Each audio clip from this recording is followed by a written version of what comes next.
there's lots of rejection. And I've just learned early on that it's not a reflection of my value. And that helped. Like when I left the hometown band, when I went solo and I had my third album coming out on MCA worldwide record release, it came out in Canada, and then a week later when it was supposed to come out in the US, which would have been my big break, the Irving Azoff came in as the new president and fired most of the A&R and dropped 80% of the artists, and I was one of them. So that was very career changing.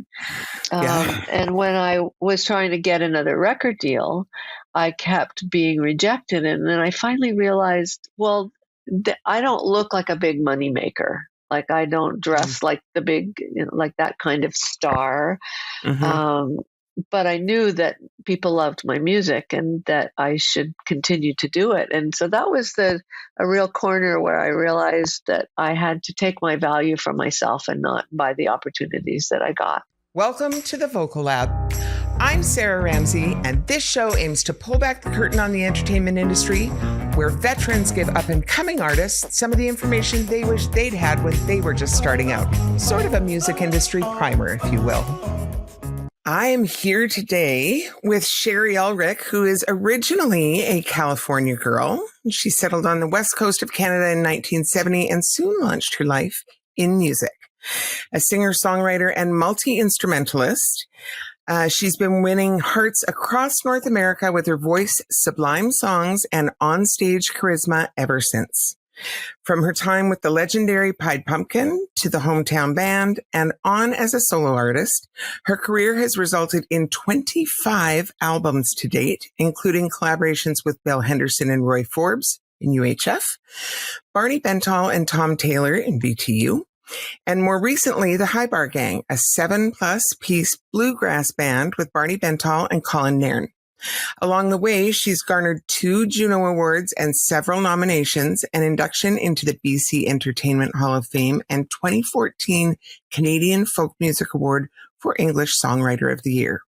Shari tours much of the year in a variety of configurations, from solo to trio that includes her daughter Julia and fellow High Bar Gang member Kirby Barber, to a quartet with pianist Cindy Fairbank and with a full band. Shari also performs with BTU and the High Bar Gang and produces and hosts Vancouver's Songbird North series for 28 years for the Songwriters Association of Canada. An accomplished and dynamic performer, Shari makes any sized audience feel that they are in her living room. I can attest to this.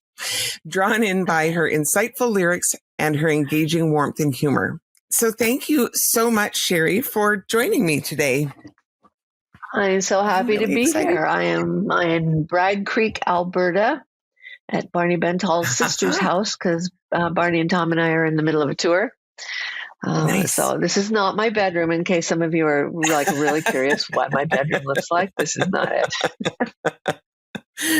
I am so excited to have you here today because I have to totally out myself here. And like, I grew up listening to you. You were my number one play through all of my teen years. I didn't just like know all your songs. I think I wanted to be you. Oh yeah. It was, you know what, as I was prepping for this interview, I went on iTunes because it's been a long time since I've listened, and I went to find, it was like your first probably 3 or 4 records, up to Every Road. The ones before that was like my whole. And I put on, the first ones aren't on iTunes. I still have the cassettes though. And I put on the compilation record that you have. Well, no, unfortunately. Right. But on iTunes, I put on the compilation record you have, and I can still sing every song word for word. Oh my God. Well, that must feel pretty good. Your memory still got it. I can't remember what I ate for breakfast. Oh, wow. So I'm very excited to have you here today. That just warms my heart. That is so great to hear. I did not know. I mean, I always knew you when you were younger and growing up and stuff, and then was quite impressed that you became a singer, but I didn't know. Aww, give me a big hug.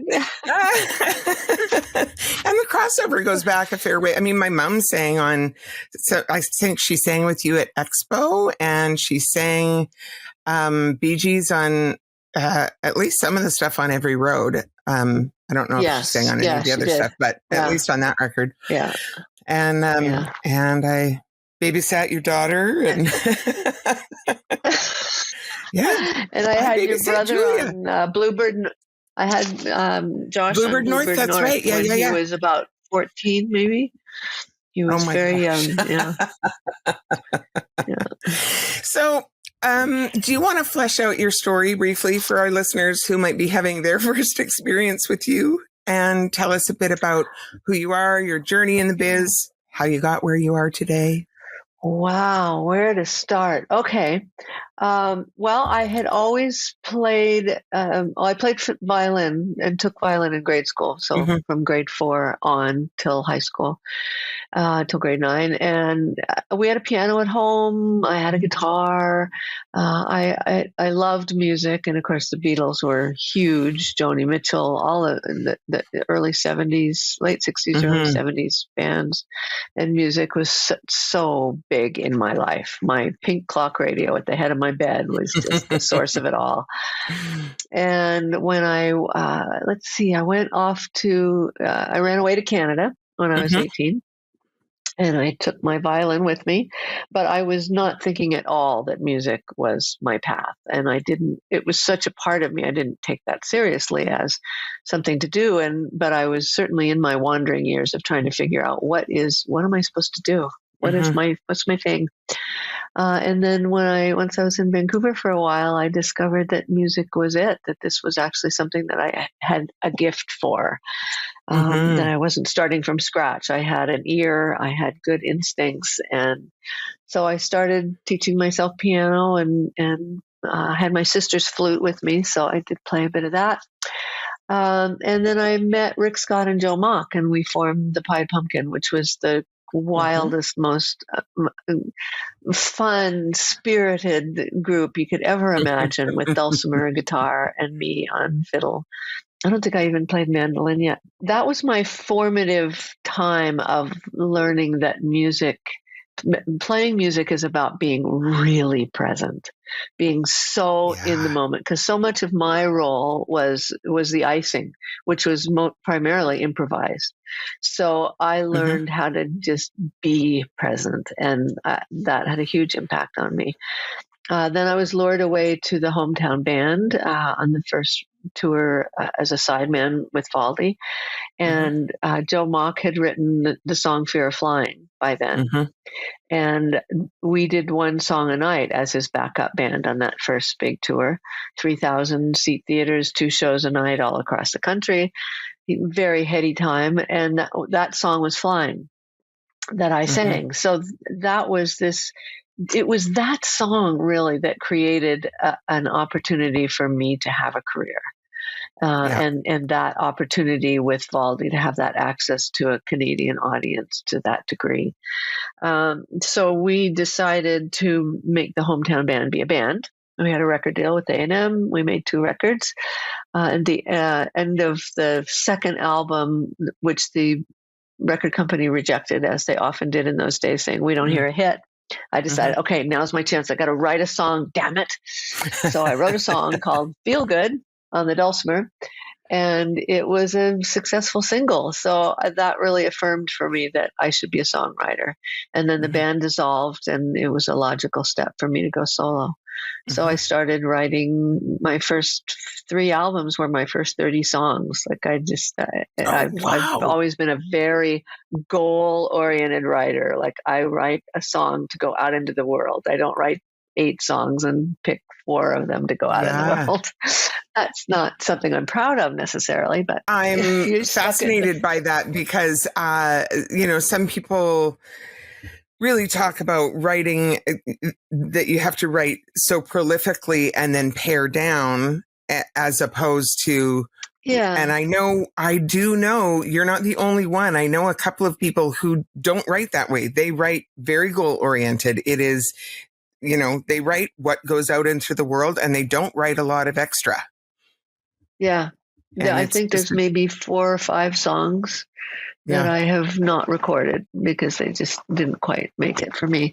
I mean, it doesn't mean that maybe I should have called more, written more, and maybe there would be better songs on those albums. I don't know.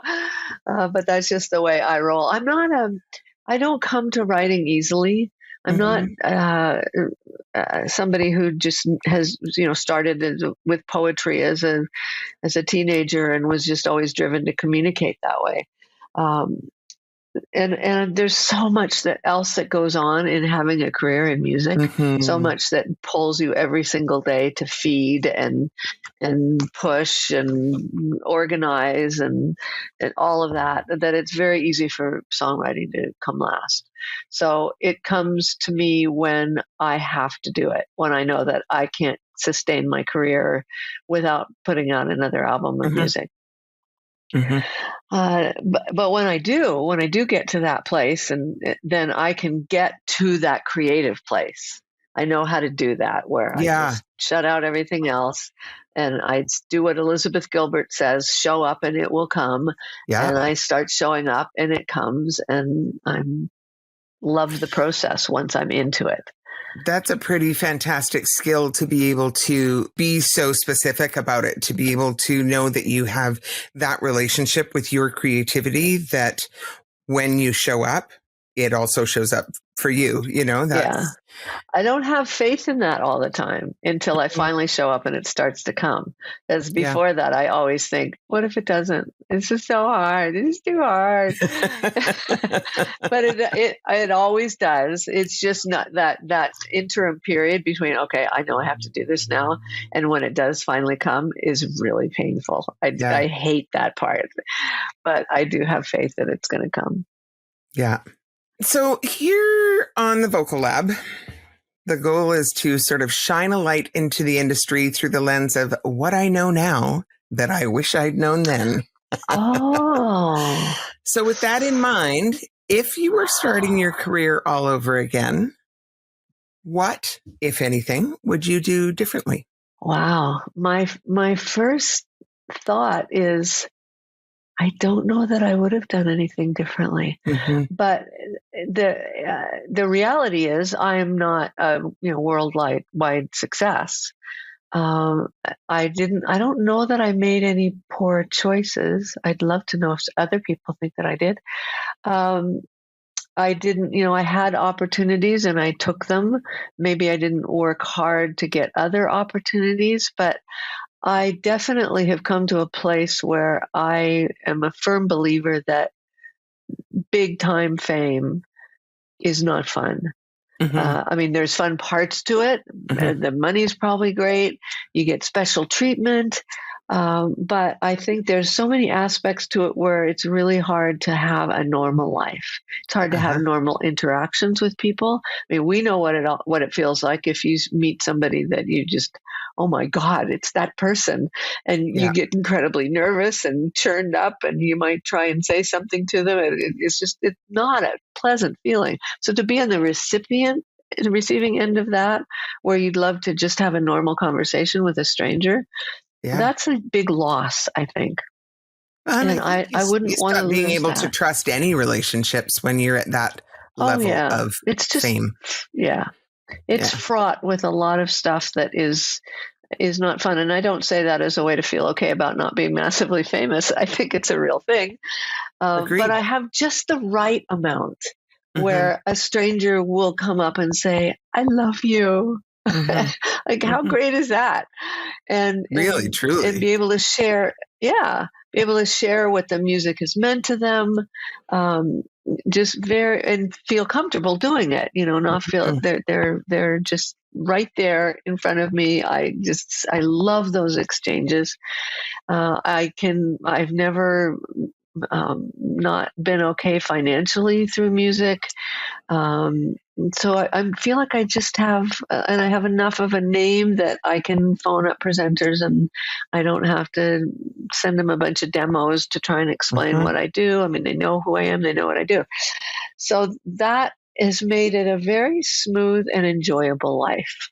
I think that you've hit a beautiful sweet spot where you, as you say, you're not at the place where you have to deal with all the negative pieces of big fame, but you've been able to create your life and support yourself. I mean, as far as I know anyway, from the outside, it looks like support yourself entirely through the pursuit of original music. And that is I think that's an enormous thing to be proud of, and an enormous gift to be able to live your life through the pursuit of your own original creativity and self-support that way. That's a huge success. Absolutely. Absolutely.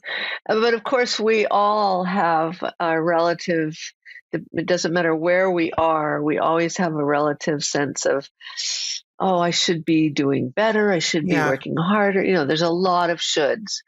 And considering the fact that I believe that the music is all about getting it out to people, I would love for it to be out to the world without the accompanying fame. So I will always feel, I'll probably go to my grave feeling like I should have worked harder. I should have tried harder. I should have been more successful. I should have been bigger. But but I'm somebody who lives more in the moment. So that makes my life very enjoyable, but there will always be that sort of overriding. That's the nature. I mean, that's how and why we strive too. But I'm pretty darn happy with how it's all rolled out. And is there anything that you haven't already just covered in that factors into the question of what would you do the same all over again? Sort of the flip side of what would you do differently? What would you do the same? Well, I always kept a sense of the fact that the music, that it's not about me. It's not about how good I am or how great I am or whatever. It's about the music. And so I learned early on, and this might have come from the pumpkin even, but I certainly have felt it more and more as time's gone on, that when I'm on stage, I never feel like, oh, look at me, or even have a great degree of self-consciousness about the fact that I'm on stage. It's more about celebrating the music. I'm giving them this experience of music that is a gift to me in the first place. And I mean, I'm just ever in awe of what music does for people and how it makes them feel, how it makes me feel, what it does for society. It's so magical and it's so powerful. So I have always felt in honor of that.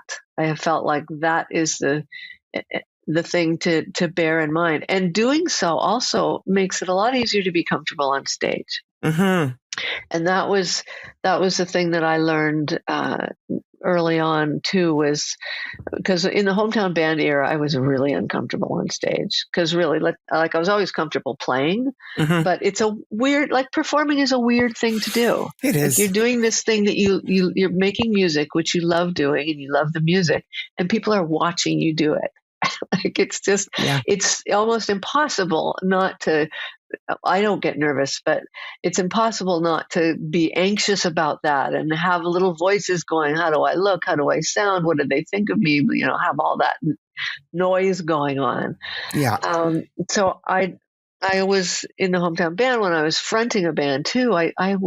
I was so uncomfortable talking to the audience because those voices were so loud and I felt so insecure about anything I might say. And I could feel the band's judgment about, you're not really a very strong front person here for us, this band of guys. But after I had a band and pared it down to just a couple of players, I realized that I could just take myself on stage. Like I don't actually have to be anyone different than this. or in any way different than this. Just be who I am.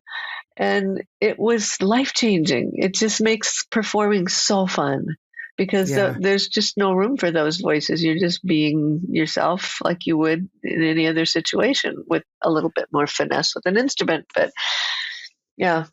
And so I saw you on stage recently. You did, well, I wasn't there in person, but it was a streamed thing.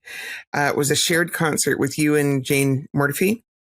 Last year, maybe the year before. Yeah, Rogue Folk Club. Yeah. That's we did a double bill. Yeah. And that was one of the things that struck me was just how easy and comfortable you are in your audience banter, in you're funny and engaging and warm. And what your bio says about how easy, it's like you're being invited into your living room. That's really what it feels like. Your stage presence is really comfortable and fun and funny. And that comes too from feeling so strongly that it's my main focus is to make sure the audience is comfortable. Mm-hmm. I never want them to be uncomfortable. So I might have some mishap that inside I'm going, oh shit. Yeah. But I know if I make a joke out of it, they're not going to be uncomfortable. And that's my job, is to keep them comfortable. So it's fun. It really, really is fun. Yeah. So we as you know, are in an industry that sees widely varying levels of education when it comes to supplementing talent. Some formal, some very self-taught. What did your musical education look like, and how has that impacted your career? Well, I did learn to read music from playing the violin, which was a very handy tool. Mm-hmm. I'm not a great sight reader, but it does allow me to write charts for my songs so that I can relay the songs in that form, which I think is a valuable tool. Mm-hmm. Some of that was self-taught by people like Bill Sample and Michael Krieber, or just other people who write charts and figuring out, or Bill Runge. But I did not have any other formal training. I've never had voice training. Not something I'm proud of. I think I sang better when I was playing flute and saxophone because it allowed me to focus more on getting my power from my diaphragm and, down here instead of just all in my throat. And I did take violin lessons through the Pied Pumpkin era. I took violin lessons. And I have always felt, and I think this happens to a lot of people, if you're not formally trained, it's easy to have a little voice that says you're not quite good enough, or that there's an insecurity that comes there. Imposter syndrome. Yes. Yeah. Well, I don't know if I've had that, but I certainly am familiar with it in a lot of other arenas. Yeah. But I do think, I think the more training, the better, the more education, the better. So this is really more of a glitch in my personality, that I'm somebody who doesn't want to stop and read the directions. I want to just put the thing together or whatever it is, right? I just want to get to it and not take that time. So that applies to pretty well everything I do. I just want to do it, and I want to learn about it. I want to do it, and then I'll have learned about it.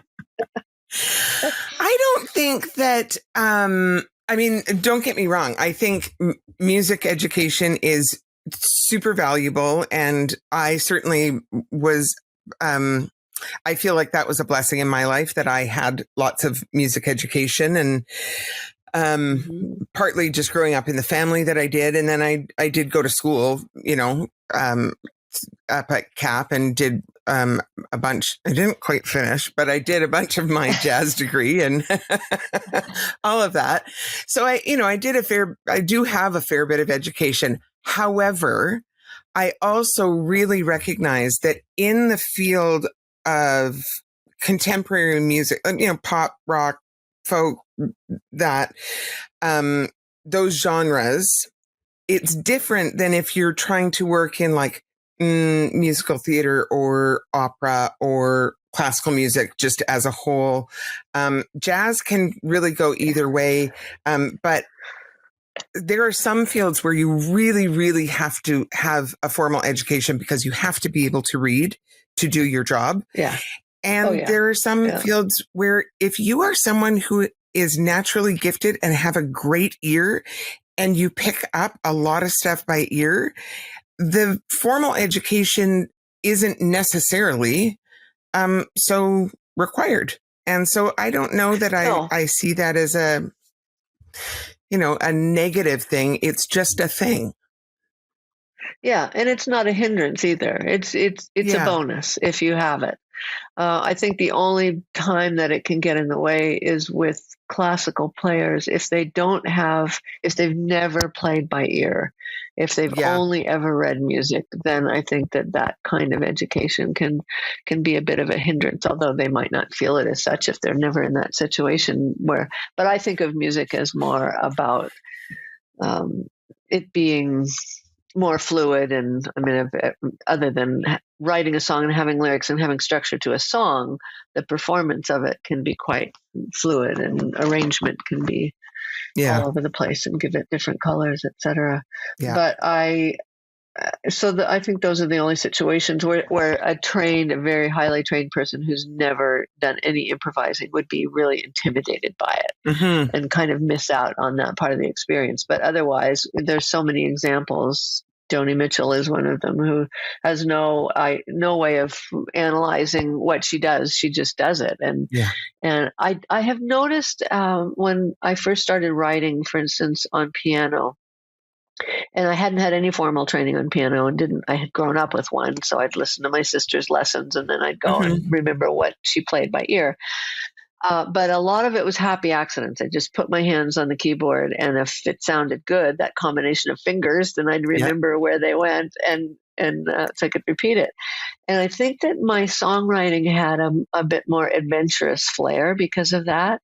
Because now, 45 years, 50 years later, I have patterns, my hands, whether it's on guitar or piano. And I think a lot of songwriters can sort of veer off into not realizing that they're repeating those patterns, and their songs start to have very similar changes and things like that. So that's why I like to pick up an instrument sometimes that I don't know how to play, because then there's lots of happy accidents, and then you follow that and see where it leads you. I started playing guitar for exactly that reason, because I grew up playing piano, and I mean, I was never any pro piano player or anything, but I played well enough, certainly well enough as to self-accompany and do that. Right. But I found myself writing the same stuff over and over again, ostensibly. And so I got a guitar, and what was great was I didn't have to learn music all over again. I just had to learn how to apply it to a new instrument, how to apply it in a different way under my fingers. And it was exactly that. I found shapes that I liked, and I didn't even know how to name the chords, but I liked the way it sounded, and I could slide my hands up and down. And so I started writing very different things. And I think that can be so useful to pick up an instrument, even if it's never with the intent to get good enough at it to be a performer on that instrument, even if it's only ever as a writing tool, can be so useful. Yeah. I have had something come up in my life that was completely unexpected, in that I got curious about a tenor guitar. Just thought, someday I'd like to get a tenor guitar. And a fellow out of the blue contacted me from Craven Tenor Guitars. He only makes tenor guitars because he really believes in for people who are intimidated by having all 6 strings, that they should have a shot at playing guitar. So he contacted me about having a Shari Ulrich signature tenor guitar. So they're being manufactured right now, and they're sweet little instruments, and I can't wait. I've got the prototype, but I don't have the actual issued one yet. But it's really been a unexpected turn in that I wouldn't have pursued that myself. Yeah. I was just thrilled to get that I might get a free tenor guitar. Yeah. This is perfect. But it's blossomed into more than that. But for the same reason, because a tenor guitar, I'm used to a dulcimer, which is usually tuned in a modal way and doesn't have all the frets. It's just a diatonic scale, so it has its limitations. But I love the simplicity of it, and I love the happy accents that happen when you change tunings. I'm really excited about this chapter of my writing, to have this new tool that has a bit of more impetus, and that the more songs I can create on it and share, the more I'll be supporting the Craven Shari Ulrich tenor guitar. Yeah, so very cool, and I'm always a big fan of picking up instruments that are new. That's very. So, what is I'm actually not familiar with a tenor guitar. What is different about that? It technically, I believe, I should know this, but I'm pretty sure it's the top 4 strings of a guitar. Okay. And not the bottom 4. But there are different tuners. You can tune it like I would a mandolin and fiddle, which are both tuned the same in fifths. So I could tune it that way as well. So you can change it around. And of course, every time you change the tuning, then your fingers are doing different things when you're playing chords. It's really exciting as a writing tool. But I'll probably put strings that are an octave lower. Or something lower, like higher gauge strings, and to give it a little bit more body, so that it's good for a self-accompanied performance live. Yeah, have a little bit more richness to it. So you play a lot of different instruments. I do play a lot of instruments. So what are they? List them off. Yeah. All right. Well, you know about the violin. I picked up mandolin several years ago because it's tuned the same, and I love playing mandolin because it's very rhythmic. I love being able to, like, I'm not as good a rhythm guitar player as I am a rhythm mandolin player. Guitar, obviously, is one that I write on, and dulcimer. And piano. Piano is probably my second favorite to violin, because I love writing on piano and I love playing piano. I used to play. I still have a flute, and I play it occasionally in special variety shows or something where a flute is needed. And I used to play alto sax, but I foolishly sold it a long time ago. And I haven't found one that I like as much. But I also, it's a long trip to being a good sax player. So I often joke that I go for quantity, not quality. Like, I'm not a brilliant player on anything. I'm a very functional singer-songwriter player, and I'm an okay violinist. I know how to play within my skills and serve the song. So which is, to me, the number one requirement for any musician, if you are either accompanying a songwriter or being a song, it's always about serving the song, serving the music. Yeah. So I've often, and again, this could just be a justification for not practicing, but I feel like there's some bonus to being limited, because I can't go off and be flashy. I mean, there's so many players that are all flash and no soul, because they're just trying to impress the audience as to how great they are. And I don't have that option. So it means that I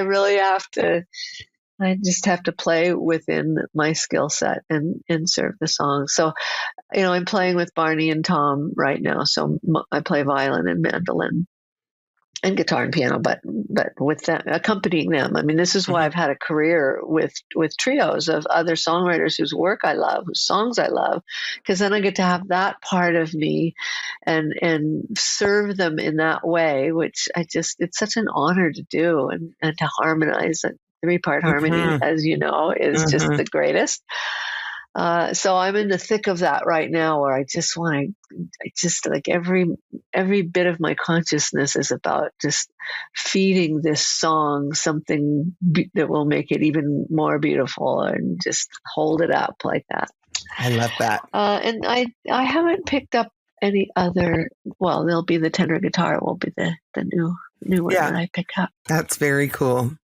So you have had the privilege of being able to work with your daughter, and for a number of years now, you have created that privilege in your I created an engineer and a musician to accompany me right there in my womb. Do you want to talk about that whole working relationship? Oh God, yes. It's one of my favorite subjects.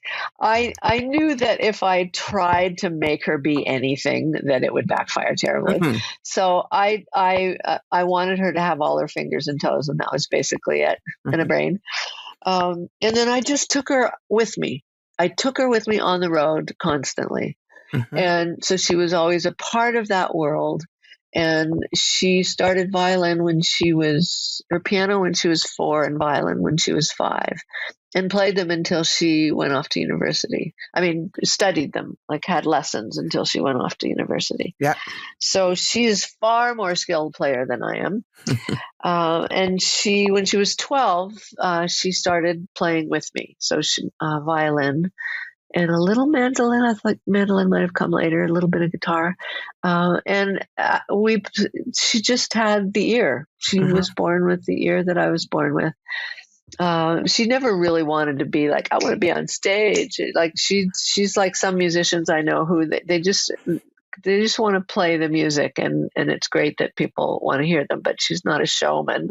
Yeah. And about 6 months or a year or so into it, after a few times of saying, it'd be great if you wanted to sing harmonies. And she said, I will, I'm just not ready yet.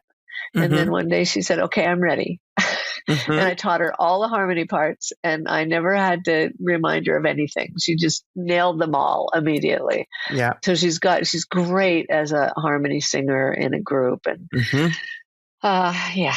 So she went off to university, and started a choir, an a cappella choir, did all the arrangements. And when I think when she was in high school, when she asked to take a Pro Tools course for recording, she was just curious about it.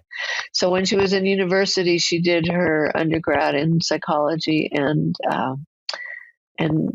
sound recording.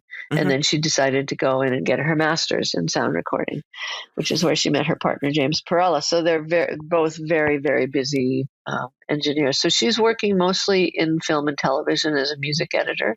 Mm-hmm. And he's the recording engineer for the VSO and the Victoria Symphony, and at the Chan Center and the Debaters.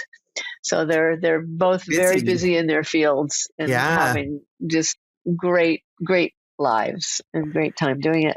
But their real love is to record albums for artists. Yeah. So when she was in her second year of her master's, she had an assignment to record an album for an artist. So she asked me if I wanted to do that. So of course I said yes. And so that was yeah, really. So I was her first recording project, and it was a fantastic experience because there was so much we didn't have to say while we were recording, because she's so intuitive and she's been around music her whole life. So we didn't have to say, well, before the chorus, 4 bars before let's start there. Like we both knew where we're going to go back to. Very easy to work with. And then she went on to when with family, when you have that like genetic piece that you've just grown for so many years doing music together, there is that like intuitive ESP kind of piece. Yes, my brother and I are like that in music, where there's just pieces that require no explanation or like one word, and we both know what we're talking about. And you both go, oh yeah. No, I'm glad you brought that up, because that definitely has something to do with it. So she is very busy with her actual real job. but she will go on the road with me when we have Cindy Fairbank playing piano or Kirby Barber, because it's a little more fun than just being with mom. I mean, she's really spent way much more time with her mother and her father, because she plays with her dad too, David Graff. Oh, really? Than any child should have to. I mean, she wouldn't say it that way, but sometimes I think, I mean, we're so lucky that we have so much of her in our lives. Yeah. And to have that professional relationship with your offspring it's very cool. I just love it. Yeah. That's so cool. Pretty darn proud. Oh, and then there's, as far as offspring goes, there's the other little corner of it, which is that when she was 17, I found the son that I gave up for adoption when I was 16. And he is very musical. Music was not his path. He's an architect. But when we first found each other, the first concert I did, I'd written an album that had a song about him, and we were doing the CD release concert, and he was going to come up for it, he and his family. So I said, why? I knew that he had played drums in high school. So I said, would you be interested in getting a cajon and playing with us? And he was totally keen, learned all the songs, has great feel. So it was the day before Mother's Day. And it was at that same venue, St. James, at the Rogue Folk Club. And so I was bookended by Julia and Mike playing the evening with me. And it was just heaven. And so he got the musical genes and loves music and loves to play with us whenever he can. And that's very cool. That's just very cool. Yeah. So you have been working consistently and successfully in the field of original music for almost 50 years. You've picked up a few trophies along the way. You have a star on Granville and Robson, done a couple of shows, Carole King's Tapestry and your own Baby Boomer Blues. Yes, it wasn't my own. It wasn't my own, but it was. I misread that then. No, that's okay. That's okay. It was by Vonnie Grindler, and oh gosh, I'm forgetting the name of her company. Anyway, yes. So sorry, that was I misread the attribution there. But you did a couple of shows. You've hosted Bluebird North for 28 years. You've worked with a shit ton of other great artists along the way, and you've created this opportunity to work musically with your daughter. What do you think? So, point being, I think that is indicative of a pretty a career that denotes a lot of longevity. So, what do you think creates a career with longevity? I think doing it because you love it so much, and doing it because you honor the music so much that it's less about your ego. Because there's lots of rejection. And I've just learned early on that it's not a reflection of my value.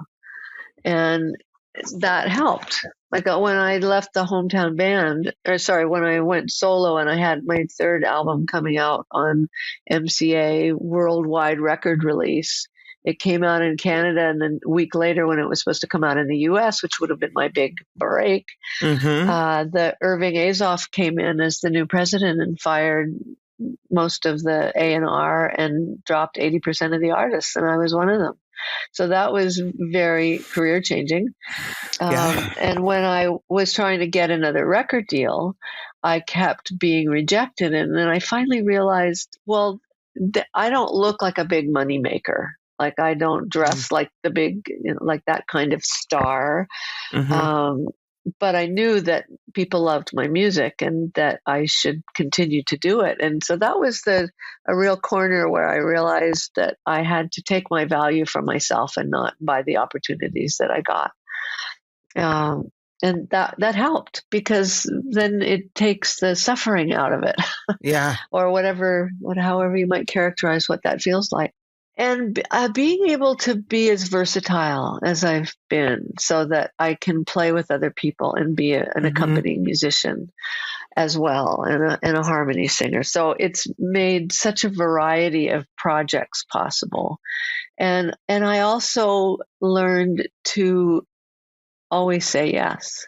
I mean, unless I just felt it was something that, this is going to sound terrible, but to say if it was beneath me somehow or just something I wasn't going to enjoy. Yeah. But I always would say yes. I always do say yes when it's something, especially if it scares me, like it's outside of my comfort zone, like Baby Boomer Blues or Tapestry, the theater stuff, or well, pretty much anything I'm asked to do. If it's outside of my experience, then I've learned to say yes, and it has never backfired. It's always been a great, challenging, in the very positive sense of the word, experience. So that has helped to say yes instead of no. I think sometimes it's easy to get very precious about your career, and as I said, I never take where I am on a bill, if it's a festival, or I never take any of that as a testament to to my value. And it makes it a lot easier. And it means I get a lot more opportunities because I don't turn them down based on not being on high enough in the bill, or it being like some of the shows that we're doing on this tour. I mean, Barney Bentall can play to a 10,000 seat venue, but he also understands the value of being in a room with 100 people or 70 people and having that moment with them, having that experience and sharing the music. The impact on them is visceral, and so they're right there, and they're that's so nurturing as an artist, and nurturing for the audience too. So knowing what is important about what I do and what we do, then that's not about us. It's about having this great gift and the impact on people who experience it. Yeah. I love that. And tuning up first. Always tuning my instruments first. There's a few things that I always want to say to fledgling artists. Tune your instrument, play in tune. Yeah. Very big. Yeah. I remember seeing you play. This just speaks to like the importance of something being in tune and that it really trumps everything else. And I don't know if this was a Bluebird North thing or if this was actually like a concert that you did. This probably would have been 20 years ago or so, but you were playing something and you were going from one song into another. And it was this thing, and it was a violin thing that it was like a long sustained note. And it was supposed to be this really big heartfelt, I don't know if you were going into like House Up on the Hill or I don't know. It was something where it was like this moment of tension, and you went into it and your violin, it wasn't quite in tune. You stopped everything and you went, I'm sorry, this was supposed to be this great moment, but I can't do it. I have to tune. And you stopped and you tuned and you started it again. And you know what? It was the right thing to do, because it would have been awful to play the whole song out of tune. The whole song. Yeah. I can't bear it. It's just a thing. I'm with you on that. And I think a lot of times an audience doesn't necessarily, I think the audience doesn't necessarily notice that something is out of tune, but they'll just kind of feel like it's just kind of a sour feeling. Yeah. And I'm with you on that. It's better to stop and fix it than it is to continue on and just be bad the whole time. Well, that is the secret to, I think, being a performer that people enjoy is just to never to make light of everything and never think that you have to pretend that something bad isn't happening or just do whatever you need to do and include them. And they love being included. And they even with whatever it is that you feel, as long as you're not starting to swear. And thanks for joining us today. That was actually just part 1 of our interview. And I would love it if you come on back Thursday to catch part 2. Can't wait to see you then.